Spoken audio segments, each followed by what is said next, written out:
Let's now get a move on and check out the headlines this morning. There was a really strong US handover, so we'd like to begin off the show with that. The Dow was up 454 points, posting its best performance since July. It's now closing up to the Feb highs.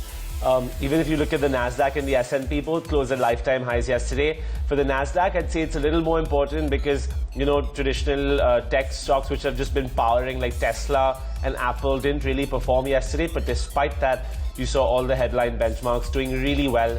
So we were all expecting a major gap up opening here today, which didn't really happen. But with that being said, we are above 11,500 here domestically. And today for us, what's keeping the markets excited and upbeat is IT, auto.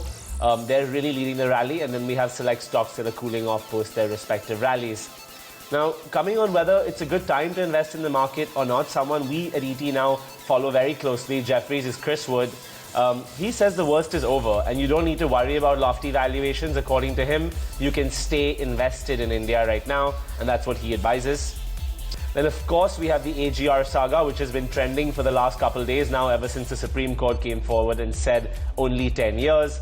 So it seems now that based on an ET Now exclusive, which is coming up shortly, they might have miscalculated the AGR dues.